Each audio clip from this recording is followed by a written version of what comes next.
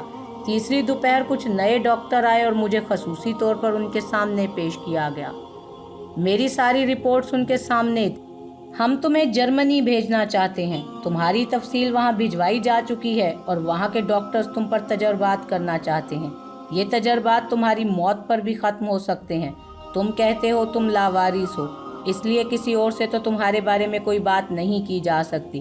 تم بتاؤ، تیار ہو؟ جی، میں ہکا بکا سا رہ گیا۔ تم سے اس بارے میں پوچھا گیا تھا اور تم نے آمادگی کا اظہار کیا تھا، پرانے ڈاکٹروں میں سے ایک نے کہا۔ جی ہاں، مجھے یاد ہے۔ مجھے کب جانا ہوگا؟ کچھ دن لگ جائیں گے۔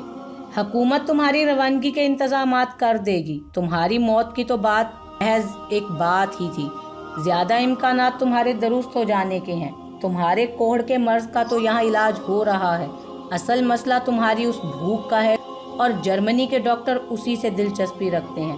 شاید وہ تمہارے آپریشن کریں، اس کا نتیجہ کچھ بھی ہو سکتا ہے۔ اگر تم آمادہ ہو تو اس فارم پر دستخط کر دو۔ انہوں نے ایک فارم سامنے کر دیا۔ میں سوچنا چاہتا ہوں ڈاکٹر صاحب، کیسی باتیں کرتے ہو؟ ہم نے تمہارے لیے بڑی کوشش کی ہے، ڈاکٹر نے ناخوشگوار لہجے میں کہا۔ اگر میں آپ کو اس بھوک کی کہانی سنا دوں ڈاکٹر صاحب، تو آپ اسے محض ایک دلچسپ افسانہ کہیں گے، اس پر کبھی یقین نہیں کریں گے۔ میرا علاج جرمنی میں نہیں ہے بلکہ اسی ملک میں ہے۔ بکرات بننے کی کوشش نہ کرو، ہمیں کسی کہانی سے کوئی دلچسپی نہیں۔ جانا چاہتے ہو تو اس فارم پر دستخط کر دو۔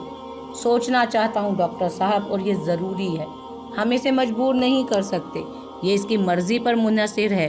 اسے سوچنے کا موقع ضرور دو، نئے آنے والے ڈاکٹروں میں سے ایک نے کہا، اور مجھے واپس میرے کمرے میں بھجوا دیا گیا۔ میں نے جو کچھ کہا تھا سچ کہا تھا، میری بیماری جو کچھ تھی میں جانتا تھا۔ یہ بیچارے یا جرمنی کے ڈاکٹر کیا کر سکتے تھے؟ ہاں، دل میں ایک خیال ضرور آ رہا تھا، بھوریا چرن سے اتنا دور نکل جاؤں تو شاید اس سے جان بچ جائے گی، لیکن سب یہیں رہ جائیں گے۔ ان سے ملنے کی آخری آس بھی ٹوٹ جائے گی۔ یہ آس بھی زندگی تھی اور میں اس زندگی سے دور نہیں جانا چاہتا تھا۔ اس رات پھر سے بے چینیوں نے دل میں بسیرا کر لیا تھا۔ عشاء کی نماز پڑھ کر کھانا کھایا اور پھر لیٹ گیا۔ سب سو گئے تھے۔ میں اٹھا، کھڑکی کھول کر کھڑا ہو گیا۔ تاریکیاں سامنے تھیں، دور، بہت دور انہی بلندیوں پر روشنی ٹمٹما رہی تھی۔ ہوا کے دوش پر شور کی سی آوازیں ابھی تک آ رہی تھیں۔ دل بوجھل ہو رہا تھا۔ ڈاکٹر دوبارہ مجھے سوال کریں گے تو کیا جواب دوں گا انہیں؟ کیسے بتاؤں گا کہ میرا علاج تو بہت آسان ہے؟ اس گندی روح کو آواز دوں، وہ آ جائے گی، مجھے کسی نہ کسی طرح یہاں سے نکال لے گی۔ اس کی مکروہ خواہش پر سر جھکا دوں، ایمان کھو دوں تو سب ٹھیک ہو جائے گا، سوائے اس کے کہ عاقبت کے لیے کچھ نہ ہوگا بجز گناہوں کے انبار کے۔ میرے عرس ہو رہا ہے شاید۔ پیچھے سے آواز ابھری اور میں چونک پڑا۔ نہ جانے کب سلیم بیگ میرے پیچھے آن کھڑے ہوئے تھے۔ میں نے مڑ کر دیکھا تو وہ بولے، قوالیاں ہو رہی ہیں۔ کہاں؟ مزار پر۔ کون سے مزار پر؟ یہ آوازیں نہیں سن رہے ہو؟ وہیں سے آ رہی ہیں۔ مزار کہاں ہے؟ وہ روشنیاں جو نظر آ رہی ہیں مزار ہی کی تو ہیں۔ کس کا مزار ہے؟ بابا جلال شاہ کا، لوگ یہی کہتے ہیں۔ دیکھا تو کبھی نہیں، سلیم بیگ نے کہا۔ کافی فاصلے پر ہے؟ ہاں، بہت دور ہے، دن میں تو نظر بھی نہیں آتا، رات کو بس روشنیاں نظر آ جاتی ہیں۔ اس وقت قوالیوں کی آوازیں بھی ہوا کے ساتھ آ رہی ہیں۔ ہوا کا رخ بدل جائے تو وہ آواز بھی نہیں آئے گی۔ چلیں، میں نے بے اختیار کہا۔ کہاں؟ سلیم بیگ حیرت سے بولے۔ عرس دیکھیں، قوالیاں سنیں۔ میں نے کہا اور سلیم بیگ خاموش ہو گئے۔ انہوں نے کوئی جواب نہیں دیا، ساکت کھڑے رہ گئے۔ میں ان کے جواب کا انتظار کرتا رہا، پھر کچھ بولنا چاہتا تھا کہ اچانک ان کی سسکیاں ابھرنے لگی اور میں حیران ہو گیا۔ ارے ارے سلیم چچا، میں نے تو کچھ نہیں کیا۔ کوئی بات نہیں بیٹے، بس ایسے ہی دل بھر آیا تھا۔ تمہارا دل چاہتا ہے نا سب دیکھنے کو، عمر ہی ایسی ہے، مگر اللہ کا حکم، وہ خود ہی سب جانتا ہے۔ ہمیں کوئی بھی اپنے درمیان کہاں قبول کرے گا؟ لوگ ہم سے گھن کھاتے ہیں، ہم کیسے جا سکتے ہیں وہاں؟ ہم ان سے دور رہیں گے چچا۔ نہیں بیٹے، ویسے بھی گیٹ بند ہوگا، چوکیدار اس وقت نہیں جانے دے گا۔ میرا دل چاہ رہا ہے چچا، میں جاؤں گا۔